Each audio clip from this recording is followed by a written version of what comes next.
Shalom saudara-saudari yang terkasih dalam Tuhan Yesus Kristus, dimanapun Anda berada. Pada kesempatan yang indah hari ini, saya Elios Permata Putra Kause mengajak saudara-saudari sekalian mendengar sebagian dari firman Tuhan dengan tema spesial yakni kemurahan yang mahal. Untuk itu, marilah kita membaca teks Alkitab dalam surat Efesus pasal 2 ayat yang keempat dan 5.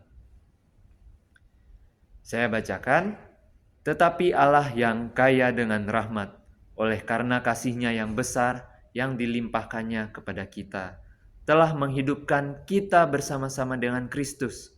Sekalipun kita telah mati oleh kesalahan-kesalahan kita, oleh kasih karunia kamu diselamatkan. Saudara-saudari, ada sebuah kata dalam bahasa Yunani yang mengungkapkan kedalaman kasih Tuhan ini, yaitu eleos, yang artinya belas kasihan, rahmat, kemurahan, dan sebagainya. Kata ini digunakan dalam Alkitab sebanyak 27 kali. Maksud Rasul Paulus dalam ayat ini menjelaskan tentang bagaimana kasih atau belas kasihan Allah bagi manusia. Kata ini tidak sekadar bermakna belas kasihan, tetapi juga kasih karunia dan kemurahan hati Tuhan yang diberikan kepada kita tanpa syarat.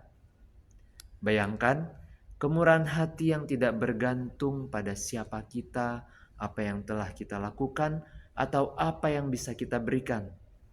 Ini adalah kasih yang melampaui pemahaman manusia, bukan dari hasil pekerjaan atau kebaikan kita, melainkan pemberian yang sepenuhnya berasal dari hati Tuhan. Luar biasa.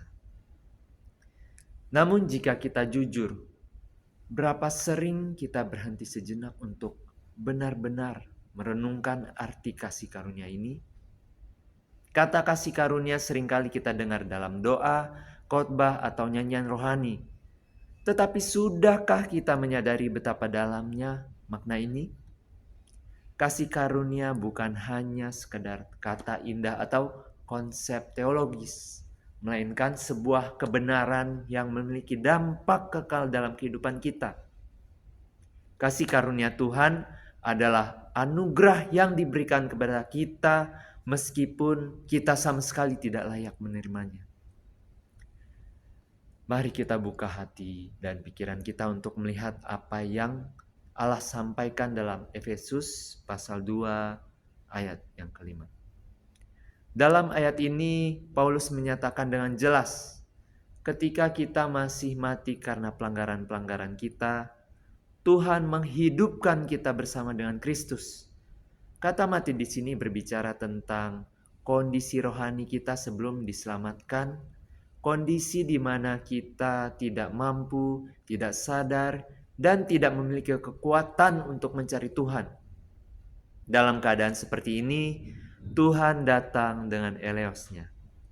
Dia tidak menunggu kita menjadi baik atau layak. Sebaliknya, Dia bertindak atas inisiatifnya sendiri, memberikan kehidupan baru kepada kita melalui kebangkitan Kristus. Sungguh luar biasa. Saudara-saudari, ini adalah bukti nyata kasih karunia Tuhan yang begitu besar. Dia tidak hanya mengampuni dosa-dosa kita, tetapi juga memberikan kehidupan yang baru dan penuh makna. Hari ini mari kita menyelami lebih dalam bagaimana kasih karunia ini bekerja dalam hidup kita. Bagaimana Tuhan dengan kasih dan belas kasihannya mengubahkan hidup kita yang dulu mati dalam dosa menjadi hidup di dalam Kristus. Pada bagian pertama dari Efesus pasal 2 ayat yang kelima ini, Paulus menulis, ketika kita masih mati oleh karena pelanggaran-pelanggaran kita, Ia telah menghidupkan kita bersama-sama dengan Yesus Kristus. Nah, apa yang dimaksud dengan mati di sini? Paulus sesungguhnya tidak sedang berbicara tentang kematian fisik, melainkan tentang kematian rohani. Dalam keadaan mati rohani, kita tidak memiliki hubungan dengan Allah, tidak peka terhadap kehendaknya, dan tidak memiliki kemampuan untuk menyelamatkan diri kita dari hukuman dosa. Sungguh mengerikan. Dengan kata lain, kita sepenuhnya tidak berdaya. Namun dalam keadaan kita yang sepenuhnya terputus dari Tuhan, di mana dosa telah menguasai hidup kita, Tuhanlah yang bertindak. Kasih karunia Tuhan tidak menunggu kita menjadi baik, menjadi layak untuk mendekati. Bahkan saat kita masih hidup dalam dosa, jauh dari Tuhan, tidak mampu mengubah nasib kita sendiri. Justru Tuhan mengambil inisiatif. Dia memutuskan untuk memberikan hidup baru kepada kita melalui karya Kristus. Bayangkan saudara-saudari, seperti seorang dokter yang menemui pasien dalam kondisi kritis, tidak sadar, tidak memiliki harapan untuk bertahan hidup. Dokter itu tidak akan menunggu pasien itu sembuh dengan sendirinya. Sebaliknya, dokter akan segera mengambil tindakan untuk menyelamatkan nyawa pasien tersebut. Demikian saudara-saudari, cara kasih karunia Tuhan bekerja dalam hidup setiap kita. Tuhan tidak menunggu kita menjadi lebih baik untuk menyelamatkan kita. Dia bertindak dalam belas kasihannya, menjangkau kita saat kita masih mati oleh dosa, menghidupkan kita kembali. Kasih karunia ini tidak tergantung pada kelayakan kita, usaha kita, atau apa yang bisa kita lakukan. Ini adalah anugerah murni dari Tuhan. Bukan hanya menyelamatkan kita dari hukuman dosa, tetapi juga memberikan kehidupan baru yang penuh pengharapan dan tujuan. Saudara-saudari, mari kita merenungkan bahwa kita tidak memiliki andil dalam keselamatan kita. Semuanya berasal dari kasih karunia Tuhan. Ketika kita berada dalam kondisi terburuk kita, Tuhan datang, menyelamatkan dan menghidupkan kita kembali. Ini merupakan kasih karunia menyelamatkan. Bukan karena kita layak, tetapi karena Tuhan begitu mengasihi kita. Bagian berikutnya dari Efesus 2 ayat yang kelima menyatakan dengan tegas, karena kasih karunia kamu diselamatkan. Pernyataan ini sangat penting karena mengungkapkan bahwa keselamatan kita bukanlah sesuatu yang bisa kita capai sendiri, melainkan sepenuhnya hasil dari belas kasihan dan kasih karunia Tuhan. Kata diselamatkan dalam ayat ini tidak hanya berbicara tentang pengampunan dosa, tetapi juga tentang pembaharuan total dalam hidup kita. Tuhan tidak hanya menghapus masa lalu kita yang berdosa, tetapi juga memberi kita kehidupan baru. Kita lahir baru. Kehidupan yang dipenuhi dengan makna dan tujuan pengharapan yang benar. Kasih karunia ini adalah sesuatu yang luar biasa. Ini adalah anugerah yang diberikan Tuhan secara cuma-cuma. Tidak ada usaha manusia yang dapat memperoleh atau membeli keselamatan ini.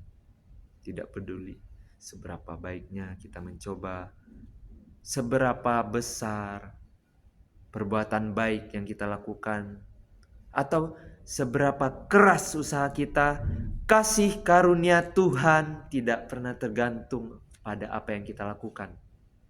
Ini adalah pemberian Tuhan yang sepenuhnya didasarkan pada belas kasih-Nya yang tak terbatas. Namun tidak sampai di situ saja saudara-saudari. Kita tidak hanya tidak merasa cukup mengalami dan menerima keselamatan yang diberikan oleh Allah.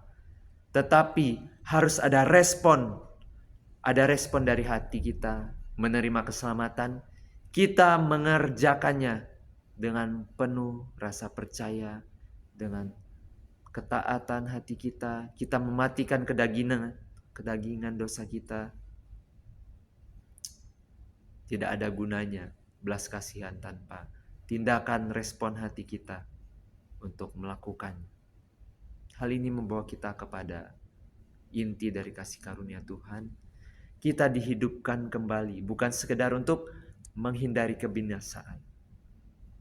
Jangan sampai Bapak, Ibu, saudara-saudari sekalian takut atau ingin masuk surga hanya karena takut masuk neraka. Jangan. Ini berarti bahwa kasih karunia Tuhan memberi kita bagian dalam kuasa kebangkitan Kristus. Tujuan kita masuk dalam kerajaan surga adalah untuk menyatu kembali, bersatu kembali dengan Allah, pencipta kita. Yang ini dimana kita sekian lama telah terpisah oleh dosa.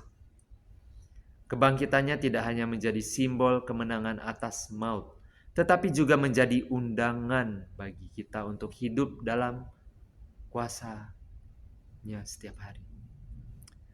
Kita dipanggil untuk menjalani hidup yang berpusat pada Allah, kepada Tuhan Yesus Kristus yang menjadi teladan hidup kita. Kita mengandalkan kuasa kebangkitannya dalam setiap tantangan dan menjadi saksi dari belas kasihan Tuhan kepada dunia di sekitar kita. Saudara-saudari, mari kita renungkan betapa besar anugerah ini. Belas kasih Tuhan bukan hanya sesuatu yang diberikan sesaat, melainkan sebuah anugerah kekal yang terus bekerja dalam hidup kita. Bagaimana kita merespon kasih karunia ini? Sudahkah kita hidup sebagai orang yang telah diperbaharui, mengalami pembaharuan dalam Kristus? Atau apakah kita masih berjalan dalam pola hidup lama? Lupa bahwa belas kasihan Tuhan telah memberikan kita hidup yang baru? Sebagai orang-orang yang telah menerima kasih karunia yang begitu besar dari Tuhan, kita memiliki panggilan yang sangat penting. Kasih karunia ini tidak hanya menyelamatkan kita, tetapi juga mengubah seluruh cara hidup kita. Kita dipanggil untuk menjadi bukti nyata dari kasih karunia Tuhan, bukan hanya melalui kata-kata, tetapi juga melalui tindakan, sikap dan cara kita berinteraksi dengan orang lain. Saudara-saudari, ini yang saya katakan tadi, kita harus memiliki respon tindakan hati kita yang benar, mengerjakan keselamatan yang dianugerahkan secara cuma-cuma dari Tuhan.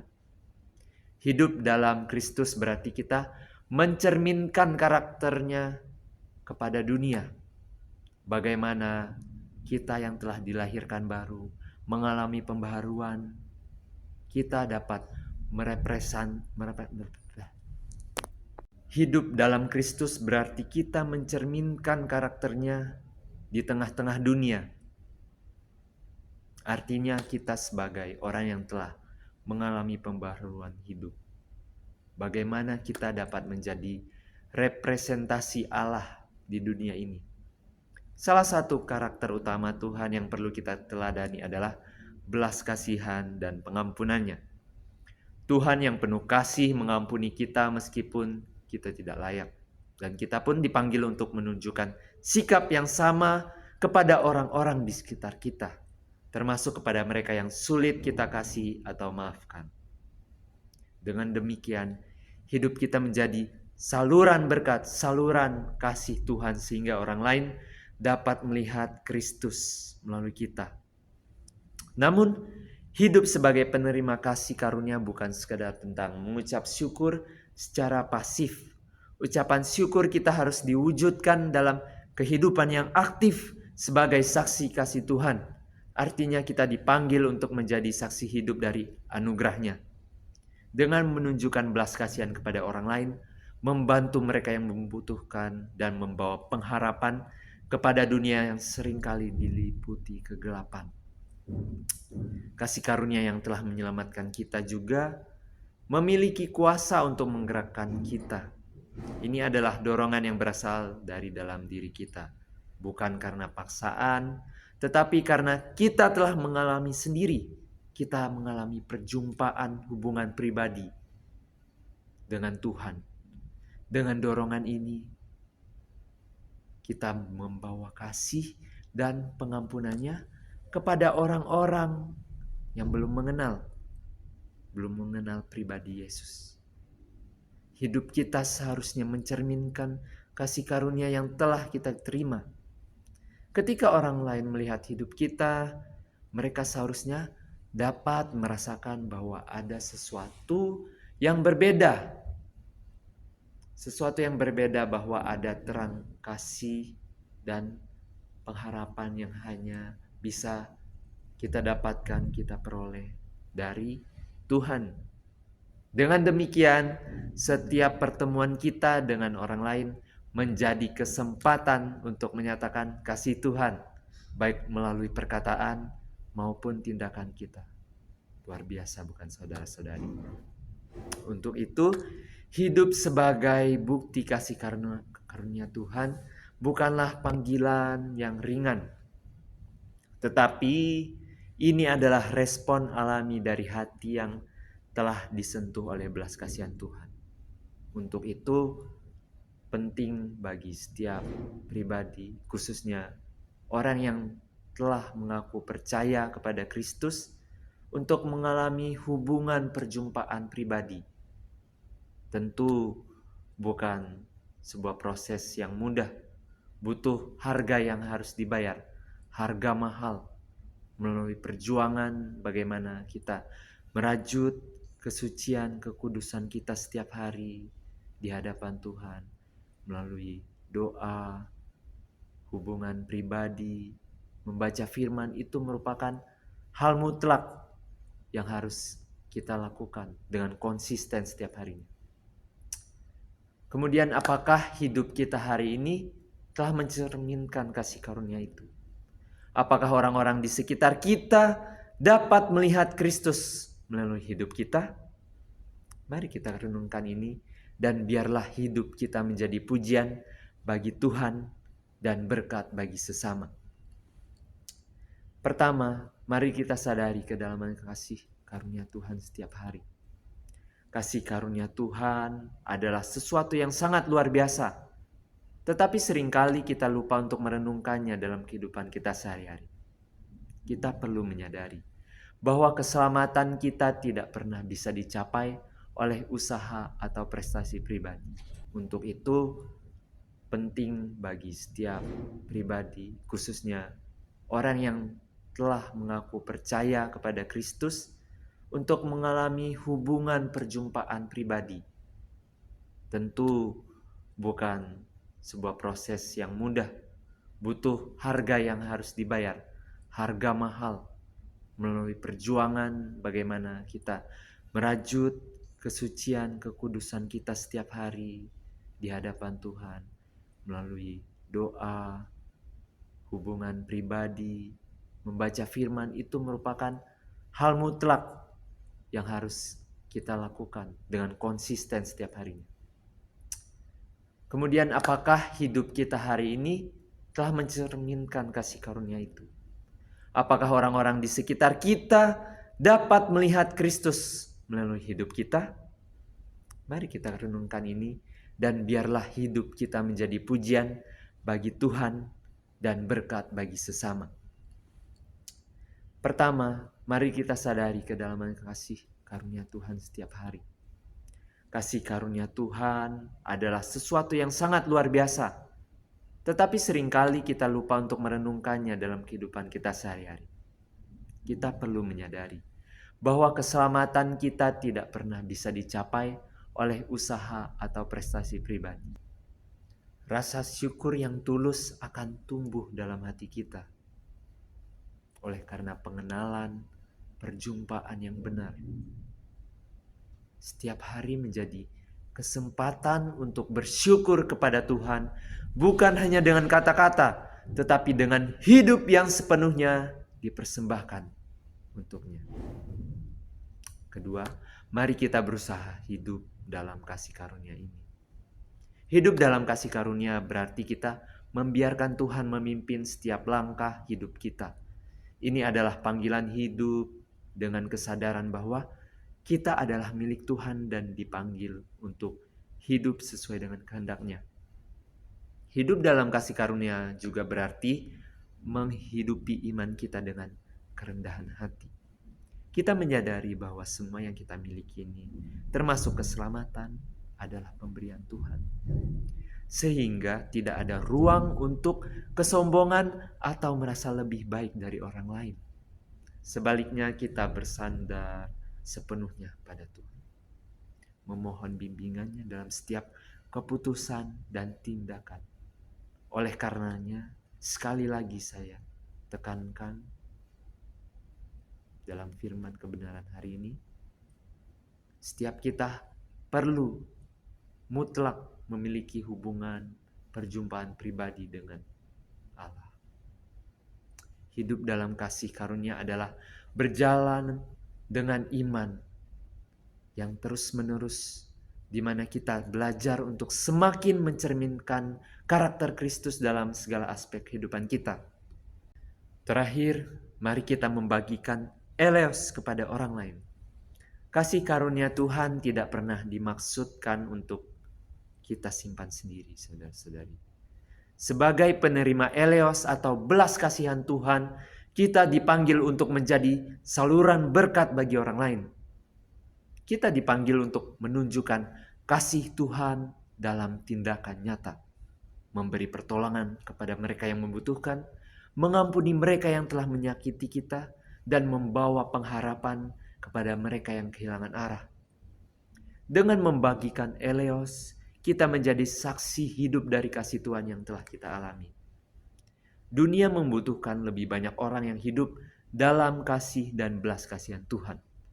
Ketika kita membagikan eleos, kita membantu orang lain merasakan kasih Tuhan yang sama yang telah mengubah hidup kita.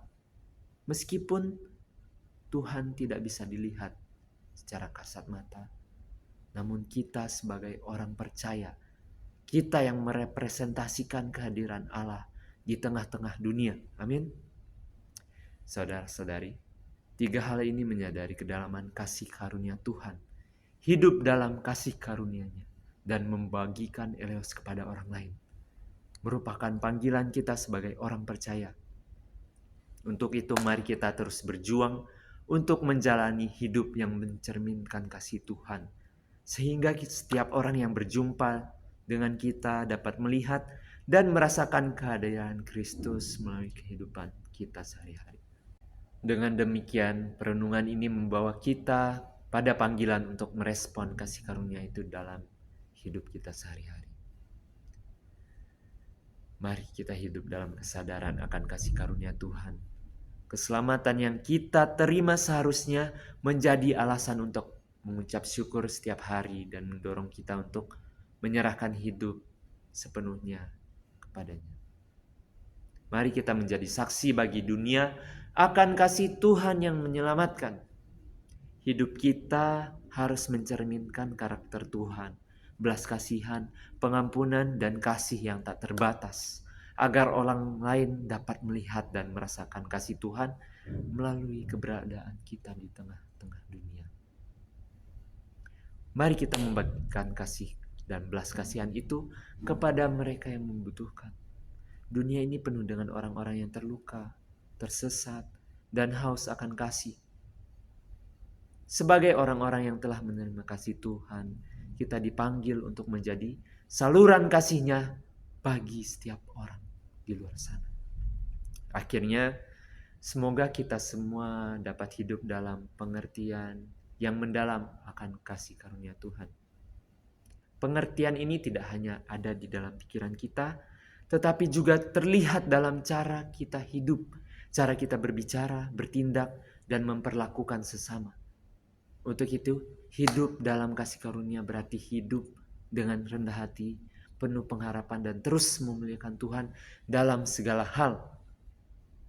Marilah kita renungkan dan memohon agar setiap hari kita terus bertumbuh dalam kasih karunia dan belas kasihan Tuhan. Biarlah Dia memampukan setiap kita untuk menjalani hidup yang berkenan kepadanya, menjadi terang di tengah kegelapan, dan membawa lebih banyak orang untuk mengenal kasih karunia Tuhan yang menyelamatkan. Dengan pertolongannya, kita dapat hidup bukan hanya untuk diri kita sendiri, tetapi benar-benar untuk kemuliaan Tuhan. Amin.